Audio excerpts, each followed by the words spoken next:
En la historia de México, hay un episodio que suele mencionarse como una transición breve, casi excepcional. Después de la independencia, el país no se convirtió de inmediato en una república estable. Durante algunos años, México fue un imperio. Ese imperio tuvo un emperador, Agustín de Iturbide.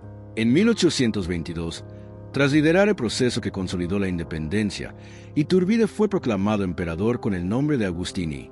El proyecto parecía, en ese momento, una forma de dar estabilidad a un país que salía de más de una década de conflicto. Pero el imperio duró poco. En menos de un año, el poder comenzó a fragmentarse. Las tensiones políticas aumentaron, y en 1823, Iturbide abdicó.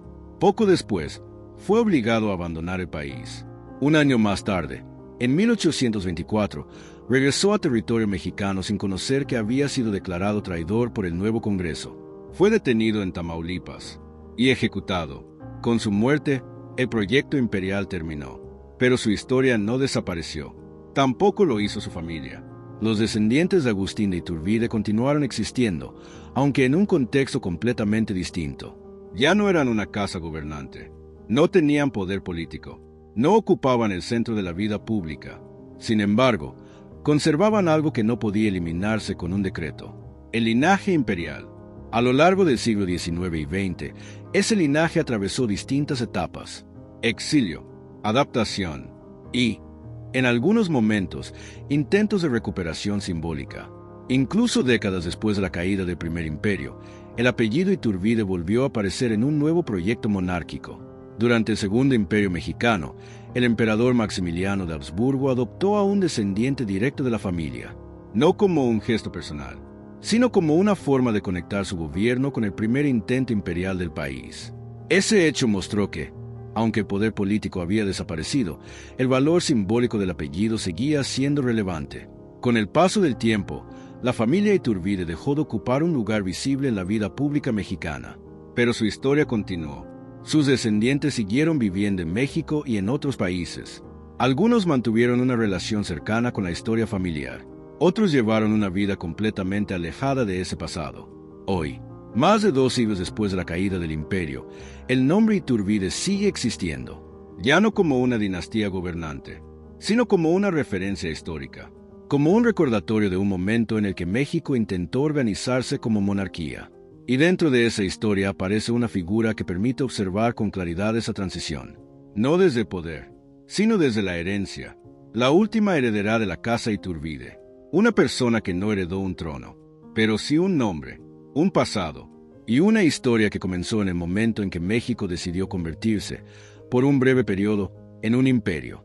Para entender el peso del apellido Iturbide dentro de la historia mexicana, es necesario volver al momento en que ese nombre estuvo directamente asociado al poder. Agustín de Iturbide nació en 1783 en Valladolid, hoy Morelia, en el virreinato de la Nueva España. Provenía de una familia de origen español con una posición económica estable, lo que le permitió incorporarse desde joven al ejército virreinal. Durante los primeros años de la Guerra de Independencia, iniciada en 1810, Iturbide combatió del lado realista, participando en campañas destinadas a contener a los insurgentes. Sin embargo, hacia el final del conflicto, el contexto político comenzó a cambiar de manera significativa. En 1820, la situación en España se transformó con la restauración de la Constitución de Cádiz, lo que generó inquietud entre distintos sectores de la élite novohispana. En ese escenario, comenzó a tomar forma una nueva estrategia para lograr la independencia sin romper completamente con el orden social existente. Fue entonces cuando Iturbide estableció un acuerdo con el líder insurgente Vicente Guerrero, una alianza que resultó decisiva. De ese entendimiento surgió el Plan de Iguala en 1821, un documento que proponía 3 principios fundamentales: la independencia de México, la unión entre los distintos grupos sociales y la preservación de la religión católica. A partir de ese momento, el llamado Ejército Trigarante avanzó sobre el territorio hasta entrar en la Ciudad de México en septiembre de ese mismo año, marcando el fin del dominio español. La independencia, sin embargo, no resolvió de inmediato la forma de gobierno. En un principio, se contempló la posibilidad de establecer una monarquía encabezada por un miembro de la Casa Real Española o por alguna familia europea. Esa opción no se concretó, y en medio de esa indefinición política, la figura de Iturbide comenzó a fortalecerse. Su papel en la consumación de la independencia, sumado al respaldo de sectores del ejército y de parte de la élite, facilitó su ascenso. En mayo de 1822, el Congreso lo proclamó emperador y adoptó el nombre de Agustini. Con ese acto, México se convirtió en el primer imperio mexicano. Se intentó entonces construir una estructura monárquica que diera estabilidad a un país que salía de años de conflicto. Se organizó una corte, se establecieron símbolos imperiales y se buscó dar forma a un sistema de gobierno que combinara elementos monárquicos con ciertas bases constitucionales. Sin embargo, desde sus primeros meses, el imperio comenzó a enfrentar dificultades. Las tensiones entre el emperador y el Congreso aparecieron con rapidez. Existían desacuerdos sobre la distribución de poder, sobre la legitimidad de ciertas decisiones y sobre el rumbo político que debía tomar el país. A esto se sumaba una situación económica compleja, resultado de una guerra prolongada que había debilitado las finanzas públicas. Al mismo tiempo, comenzaron a surgir oposiciones internas. Algunos sectores defendían la idea de una república, mientras otros cuestionaban la concentración de poder en la figura imperial. En ese contexto, el proyecto comenzó a mostrar señales de fragilidad. El poder que Iturbide había consolidado en poco tiempo empezó a debilitarse, y el imperio entró en una etapa de inestabilidad que, en cuestión de meses, definiría su destino. La estabilidad del imperio mexicano duró poco. A medida que avanzaban los meses de 1822, las tensiones políticas comenzaron a intensificarse. El conflicto principal se desarrolló entre el emperador y el Congreso, que representaba distintos intereses y visiones sobre el futuro del país. Mientras algunos sectores apoyaban la figura imperial, otros consideraban que México debía organizarse como una república. Las diferencias no eran menores. Existían desacuerdos sobre el ejercicio del poder, sobre la autoridad del emperador y sobre el papel que debía tener el Congreso en la toma de decisiones. En ese contexto, Agustín de Iturbide tomó una decisión que agravó la situación. En octubre de 1822, ordenó la disolución del Congreso. Ese acto fue interpretado por sus opositores como una concentración excesiva de poder. La medida no resolvió los conflictos, sino que los profundizó. En distintas regiones del país comenzaron a surgir movimientos en contra del imperio. Uno de los momentos clave ocurrió en febrero de 1823, con la proclamación del Plan de Casa Mata. Este pronunciamiento, encabezado por Antonio López de Santa Anna y otros líderes militares, no buscaba inicialmente la caída de Iturbide como persona, sino la restauración del Congreso y la limitación del poder imperial. Sin embargo, en la práctica, el movimiento debilitó de manera decisiva al imperio. A medida que más regiones se sumaban al plan de Casa Mata, el control del gobierno imperial se redujo. El respaldo militar comenzó a fragmentarse, y la capacidad de Iturbide para sostener su autoridad se volvió cada vez más limitada. Ante esa situación, en marzo de 1823, Agustín de Iturbide tomó la decisión de abdicar al trono. Con ese acto, el primer imperio mexicano llegó a su fin, menos de un año después de su proclamación. Tras la abdicación, Iturbide fue obligado a abandonar el país. Partió al exilio junto con su familia, en un contexto en el que su figura había pasado de ser central en la independencia a convertirse en un elemento políticamente incómodo para el nuevo orden que comenzaba a formarse. Sin embargo, su historia no terminó con el exilio. En 1824, Iturbide decidió regresar a México. Lo hizo sin tener conocimiento pleno de la situación política interna. El nuevo Congreso lo había declarado traidor a la patria y había establecido que, en caso de regresar al país, podría ser detenido. Al llegar al territorio mexicano, en el estado de Tamaulipas, fue reconocido y arrestado. Poco tiempo después, fue sometido a un proceso rápido y ejecutado por fusilamiento el 19 de julio de 1824. Con su muerte, se cerró de forma definitiva el capítulo del primer imperio mexicano. Pero el impacto de ese episodio no se limitó a su figura. También afectó directamente a su familia. El apellido Iturbide, que había estado asociado al poder imperial, quedó marcado por ese desenlace. A partir de ese momento, sus descendientes tendrían que reconstruir su vida en un contexto completamente distinto, sin trono, sin poder político, y bajo la sombra de una historia que había cambiado en muy poco tiempo. Tras la ejecución de Agustín de Iturbide en 1824, la situación de su familia cambió de manera inmediata y profunda. El apellido que había estado asociado al poder imperial pasó a estar vinculado a un proyecto político fallido, en un país que comenzaba a consolidarse como república. Su viuda, Ana María Huarte, junto con sus hijos, se encontraba fuera de México en el momento de su muerte. La familia había salido al exilio tras la abdicación, y esa condición se mantendría durante los años siguientes. Regresar al país no era una opción sencilla. El nuevo orden político no contemplaba un espacio para la familia del antiguo emperador. Durante este periodo, los descendientes de Iturbide vivieron principalmente en Europa, en condiciones que no correspondían al estatus que habían tenido durante el imperio. La pérdida de poder implicó también una reducción significativa de recursos y de influencia. La familia tuvo que adaptarse a una vida distinta, sin corte, sin estructura política y sin el reconocimiento institucional que había acompañado su breve periodo en el poder. Algunos de los hijos de Iturbide intentaron integrarse en distintos entornos europeos. Otros mantuvieron una relación más cercana con la memoria del imperio, conservando documentos, correspondencia y referencias a su origen. A pesar de la caída, el linaje no desapareció. El apellido Iturbide continuó transmitiéndose, y con él, una historia que seguía siendo parte del pasado político de México. En ese contexto, la familia comenzó a ocupar un lugar diferente. Ya no eran una casa gobernante, pero tampoco eran completamente ajenos a la historia nacional. Su existencia representaba una conexión directa con el único intento de establecer una monarquía mexicana después de la independencia. Con el paso del tiempo, esa condición se transformó en un elemento simbólico. El apellido Iturbide no implicaba poder político, pero sí una referencia histórica, una herencia que, aunque despojada de autoridad, mantenía un significado dentro de ciertos círculos. Esa continuidad sería relevante décadas más tarde, cuando el nombre Iturbide volvería a aparecer en un nuevo intento de establecer un imperio en México. Un intento que, nuevamente, buscaría apoyarse en símbolos del pasado para construir legitimidad en el presente. A lo largo del siglo XIX, el apellido Iturbide no desapareció, pero su presencia se volvió cada vez más discreta. Los descendientes del antiguo emperador continuaron su vida fuera del centro político de México, principalmente en Europa, donde pudieron integrarse en distintos entornos sociales sin la carga inmediata del contexto político mexicano. Con el paso del tiempo, la familia dejó de ser vista como un actor político activo. Ya no representaba una amenaza para el nuevo orden republicano, ni tenía capacidad de influencia dentro del país. Sin embargo, el apellido conservaba un valor particular. Era un nombre asociado a un momento específico de la historia nacional, el único intento de establecer una monarquía encabezada por un mexicano. Esa condición le otorgaba un significado simbólico que, aunque limitado, no desapareció. En algunos círculos, el apellido Iturbide seguía siendo reconocido como parte de la historia política del país, no como una referencia de poder vigente, sino como un vínculo con el pasado. Durante estas décadas, los descendientes mantuvieron perfiles diversos.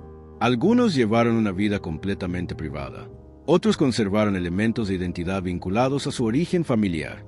No existía una estructura dinástica organizada, ni un proyecto político que buscara restaurar el imperio. La Casa Iturbide, en ese sentido, dejó de funcionar como una institución y pasó a ser un linaje, una familia con historia, pero sin poder.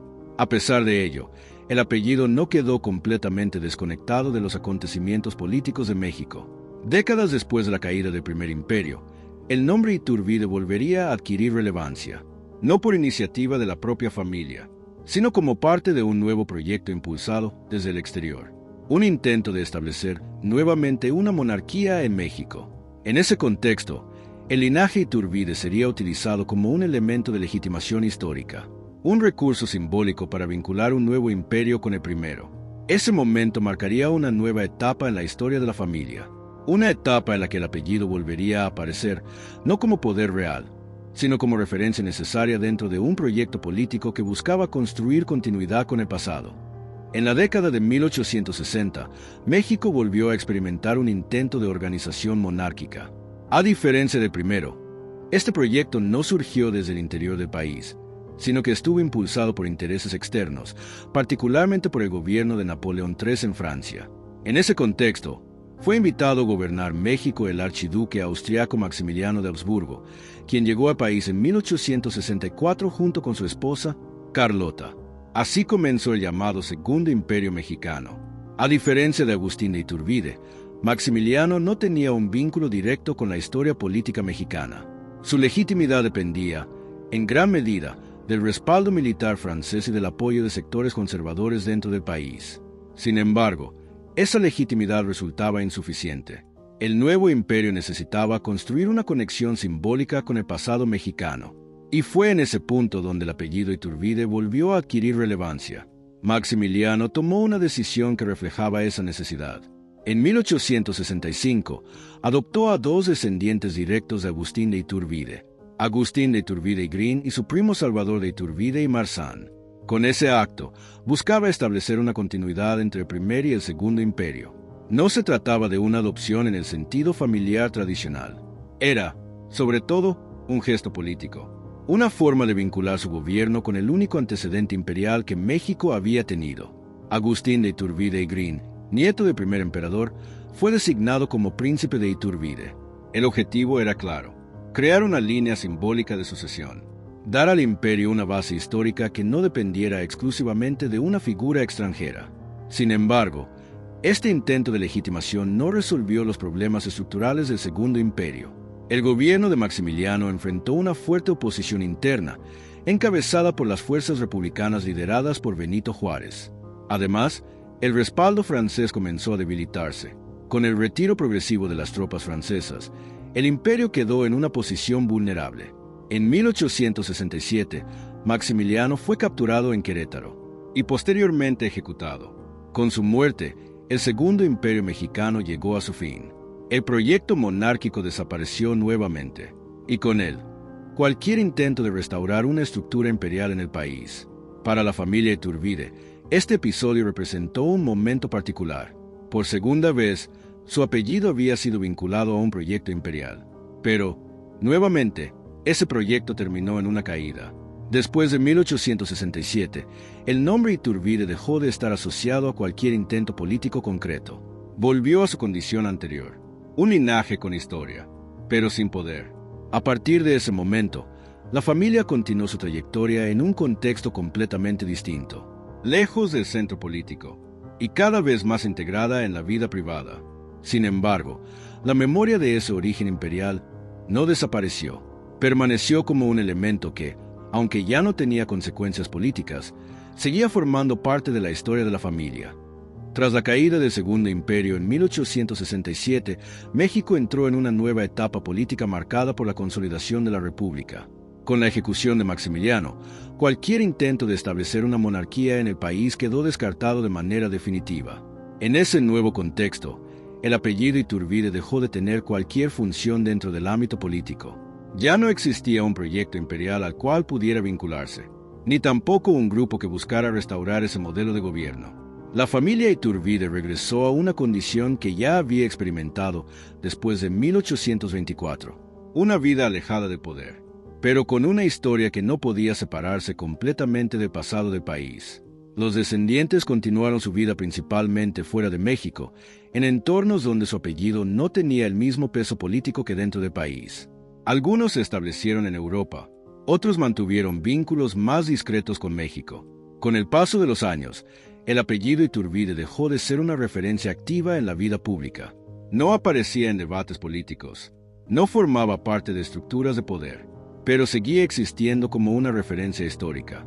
Un recordatorio de un momento en el que México había intentado organizarse como imperio en dos ocasiones distintas, durante el periodo de la República restaurada y, posteriormente, durante el Porfiriato, el país se orientó hacia un modelo político completamente distinto. El sistema republicano se consolidó, las instituciones se estabilizaron gradualmente, y la monarquía dejó de ser una opción real dentro del horizonte político.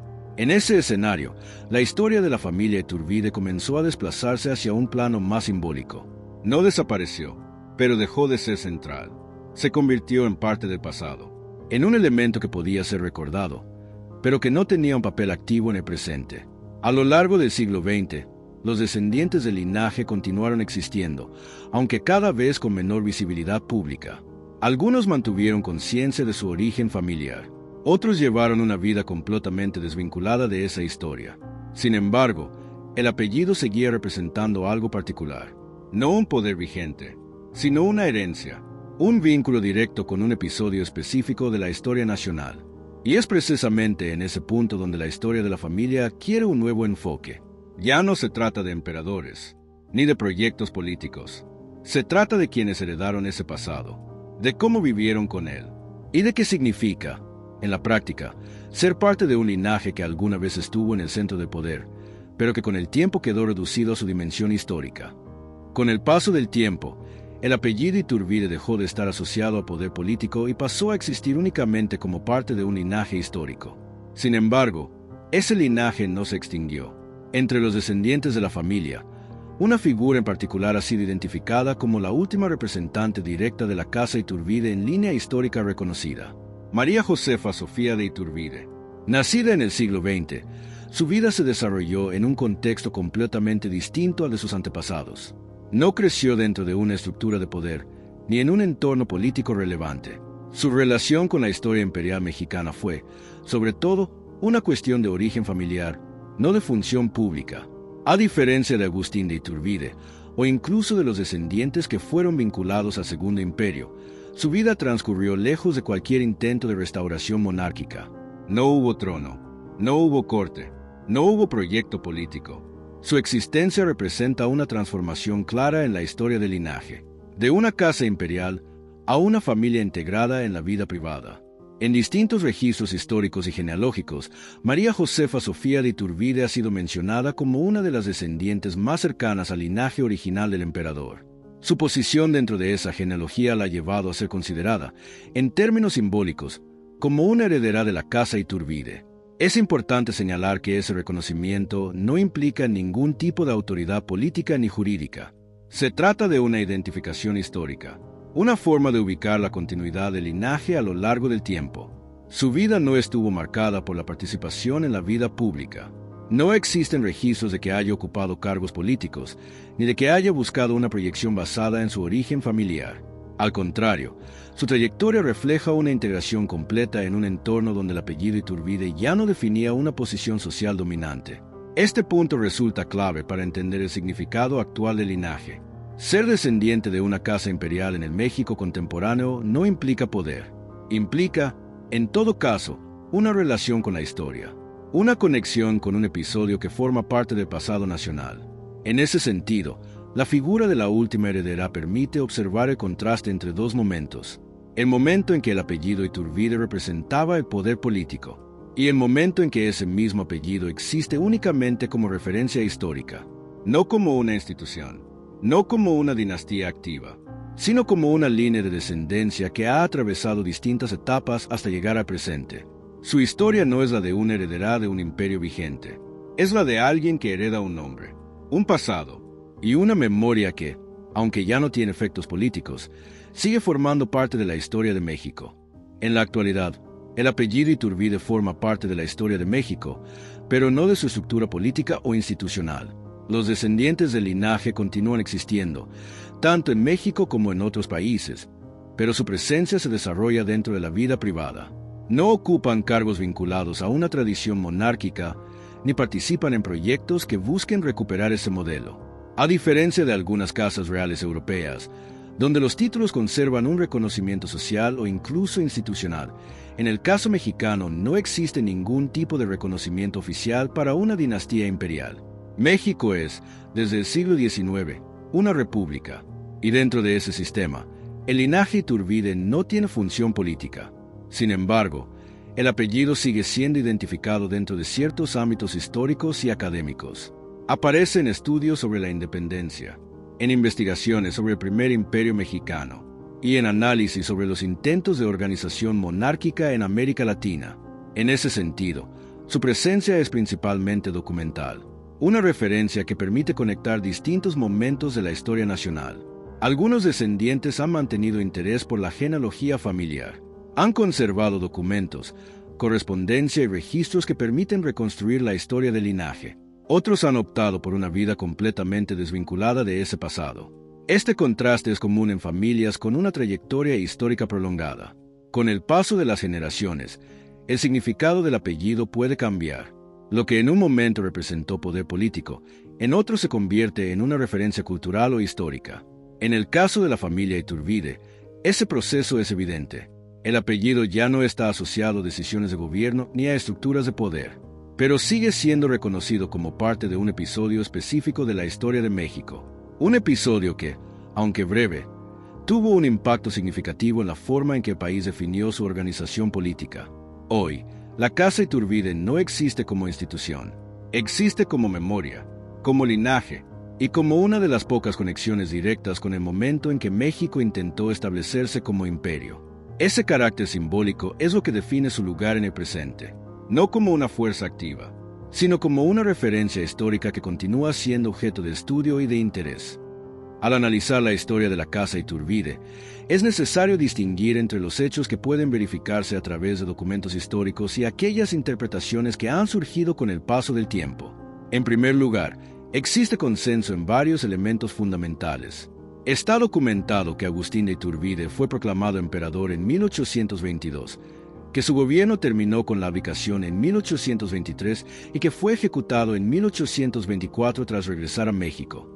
También está claramente establecido que su familia continuó existiendo después de la caída del imperio, principalmente en el exilio. Asimismo, es un hecho documentado que durante el Segundo Imperio Mexicano, Maximiliano de Habsburgo adoptó a Agustín de Iturbide y Green, nieto del primer emperador, como parte de un intento por dar legitimidad histórica a su gobierno. Estos elementos forman la base verificable de la historia. Sin embargo, alrededor de ellos han surgido diversas interpretaciones. Una de las principales tiene que ver con la idea de una Casa Iturbide como dinastía continua. En sentido estricto, no existió una estructura dinástica activa después de la caída del imperio. Lo que continuó fue el linaje familiar, no una institución política organizada. Otra cuestión en debate es la identificación de una última heredera. Desde el punto de vista genealógico, es posible rastrear descendientes directos del emperador. Sin embargo, el uso del término heredera tiene un carácter simbólico, ya que no existe un título oficial ni una línea de sucesión reconocida dentro del sistema político mexicano. También existen versiones que atribuyen a la familia un papel más activo en ciertos momentos históricos posteriores. En la mayoría de los casos, estas interpretaciones no cuentan con respaldo documental sólido y deben entenderse como reconstrucciones o lecturas posteriores. En términos generales, la historia de la familia Iturbide combina dos niveles. Por un lado, los hechos documentados que permiten reconstruir el ascenso y la caída del imperio, así como la continuidad del linaje. Por otro, las interpretaciones que han intentado dar sentido a esa continuidad en un país que, desde el siglo XIX, se ha definido como república. Distinguir entre ambos niveles permite entender con mayor claridad el lugar que ocupa la Casa Iturbide en la historia, no como una dinastía en funcionamiento, sino como un linaje cuya relevancia se mantiene en el ámbito histórico y simbólico. La historia de la Casa Iturbide comienza en un momento de transformación profunda. Un país que acababa de independizarse, un vacío de poder, y la decisión de construir un imperio como forma de dar estabilidad. Ese proyecto duró poco.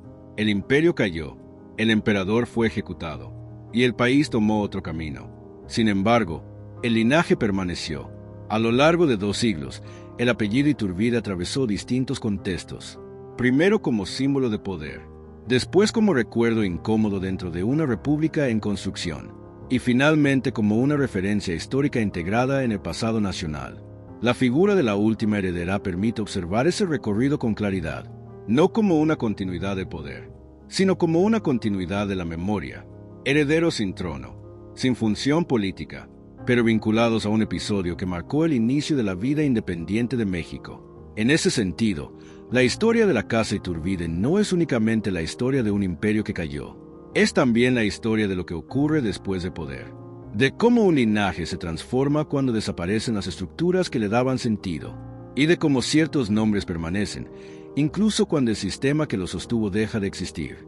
En México, el imperio fue un momento breve, pero su huella sigue presente. No en las instituciones, sino en la historia, y en las personas que, generación tras generación, han llevado un apellido que alguna vez estuvo en el centro de poder.